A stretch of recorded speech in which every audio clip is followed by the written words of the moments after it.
Hello विद्यार्थियों, मैं doctor Sumer Singh मेहरवा, सहायक आचार्य संस्कृत, राजकीय महाविद्यालय राजगढ़ अलवर। मैं आपको जो बीए पाठ के विद्यार्थी है और जिनके लिए मैं अच संधि प्रकरण का जो पाठ्यक्रम चल रहा था, उस अच संधि प्रकरण के अंतर्गत आज मैं आपको यण संधि और अयादि संधि के बाद में आज मैं आपको गुण संधि का वर्णन करने जा रहा हूं कि गुण जो संधि है उसकी सिद्धियां किस प्रकार से हमको तैयार करनी है। जिस प्रकार से यण संधि, अयादि संधि और गुण संधि, देखिए यण और अयादि दोनों में से एक न एक सिद्धि या दो सिद्धि निश्चित रूप से आ जाएगी, लेकिन उसके बाद जो गुण संधि है उसको भी हमको तैयार करना होगा कि गुण संधि किसे कहते हैं। इस गुण संधि की परिभाषा बहुत आसान है और उसके लिए ये जो गुण संधि है वो आपको किसी भी दृष्टि से, यदि इसको हिंदी के माध्यम से भी तैयार करना चाहे, उसके लिए आप यदि संस्कृत के दृष्टि से इसको तैयार करेंगे, इनके सूत्रों के माध्यम से यदि इसको तैयार करेंगे तो इसको आप कदापि नहीं भूल पाएंगे। देखिए, इस संधि के लिए सबसे पहले एक सूत्र है, उस सूत्र का नाम है आद गुण, अर्थात आद गुण सूत्र का प्रयोग किया जाता है। इस सूत्र के अंतर्गत बताया गया है कि यदि अ या आवरण के पश्चात में, अ या आवरण के पश्चात में ई या बड़ी ई का प्रयोग हुआ हो तो पूर्व और पर दोनों के स्थान पर क्या करना होगा? अपन को ए गुण आदेश करना होगा। क्या होगा? स्थान पर ए अर्थात गुण आदेश करना होगा। कौन सा? ए गुण आदेश। उसी प्रकार अ या आवरण के बाद में उ या बड़ा उ हो तो दोनों के स्थान पर ओ आदेश करना होगा। उसके पश्चात अ या आवरण के बाद में री या बड़ी री का प्रयोग हुआ हो तो दोनों के स्थान पर क्या करना होगा? अर आदेश करना होगा। और अ या आवरण के बाद में यदि ली वर्ण का प्रयोग हुआ हो तो दोनों के स्थान पर अल आदेश करना होगा। तो इस प्रकार से ये जो गुण संधि है ये इसकी परिभाषा है। और देखिए, मैं नीचे भी मैंने आपको स्पष्ट रूप से लिख दिया है नंबर 1 पे कि अ या आ प्लस ई या बड़ी का प्रयोग होता है तो इन दोनों के स्थान पर अपन को क्या करना होगा? ए आदेश करना होगा।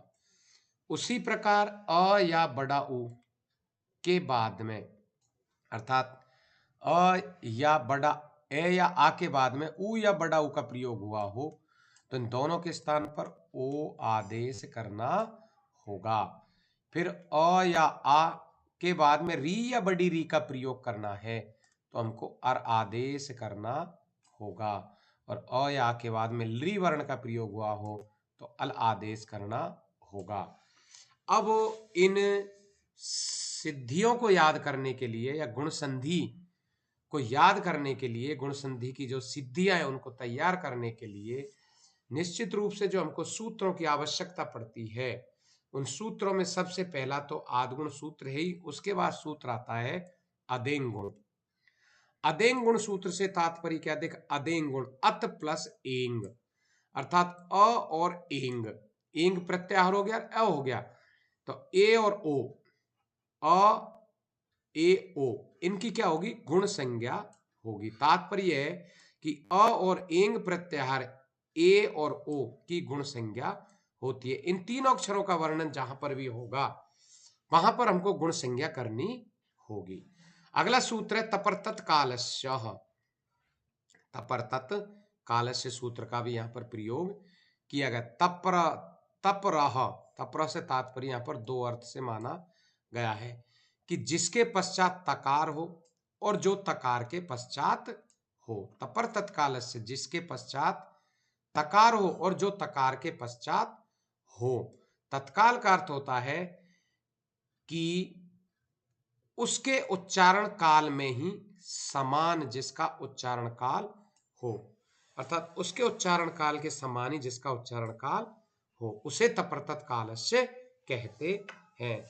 कहने का तात्पर्य इसकी जो परिभाषा वो मानी गई कि जिस अविधीयमान अण, जो कि मैंने आपको संज्ञा प्रकरण के अंतर्गत भी बताया था, अ ई उ र ए ओ ओंग और ह या वरट और लण के पहले या बाद में, के पहले या बाद में तकार हो, वह अविधीयमान अण अपना तथा अपने समान उच्चारण वाले या उच्चारण काल वाले सवर्णों का बोध कराता है, सभी सवर्णों का बोध नहीं।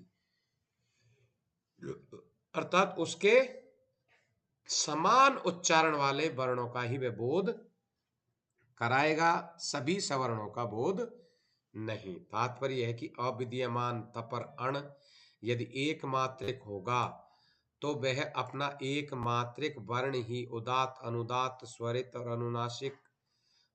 और अनुनासिक का बोध कराएगा, द्विमात्रिक और त्रिमात्रिक सवर्णों का नहीं।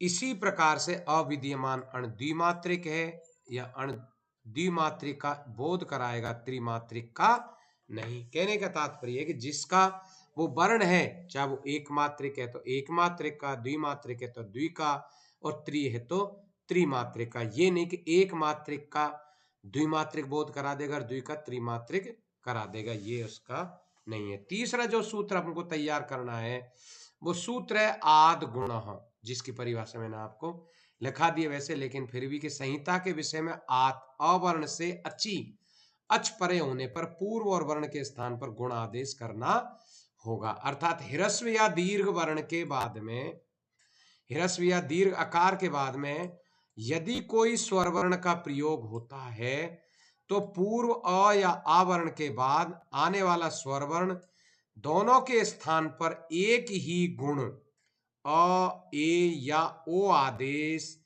होता है। जैसे कि आज एक सिद्धि है, उस सिद्धि का मैं आपके सामने वर्णन करने जा रहा हूं। जैसे पहली सिद्धि है उपेंद्र। सबसे पहले उप प्लस इंद्र गुण संधि होगी, उसके बाद में उप प्लस इंद्र गुण संधि के बाद में हमको ये करना होगा इसकी संज्ञा किस सूत्र से हुई है, तो जो अदेंग गुण सूत्र है। तो अदेंग गुण से तात्पर्य अदेंग गुण किसकी करवाएगा, अ ए और ओ की गुण संज्ञा होती है। तो उपमा प में आकार का प्रयोग हुआ है तो इसलिए यहां पर ये अ की यहां पर गुण संज्ञा हुई है।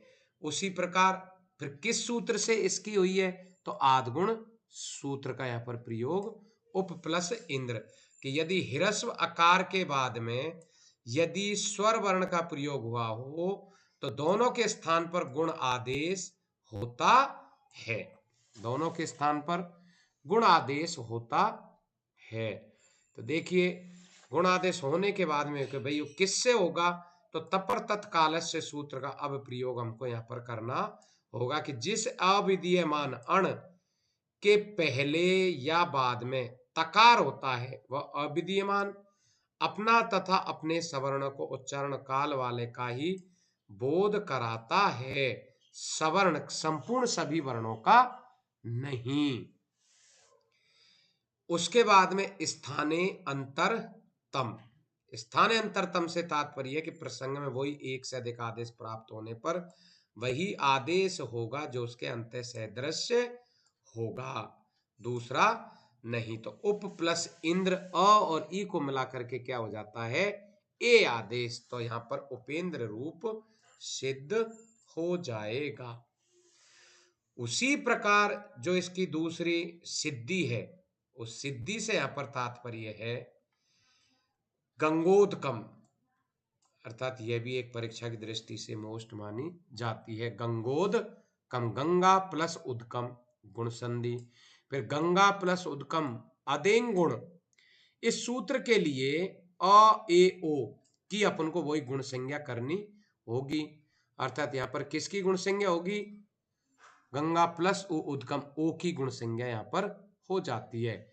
किस सूत्र से, आदगुण सूत्र से। ह्रस्व या दीर्घ के बाद में या आकार के बाद में यदि किसी स्वर वर्ण का प्रयोग हुआ हो तो पूर्व और पर दोनों के स्थान पर गुणादेश होता है। फिर गंगा प्लस उदकम, वही सूत्र स्थाने अंतरतम का वापस करके प्रयोग। आकार सूत्र से आकार और उकार दोनों के स्थान पर हमको आदेश करना होगा। तो गंगा प्लस उदकम बराबर ओ आदेश यहां पर सिद्ध होने पर गंगोदकम रूप सिद्ध होगा, इति सिद्धम। धन्यवाद।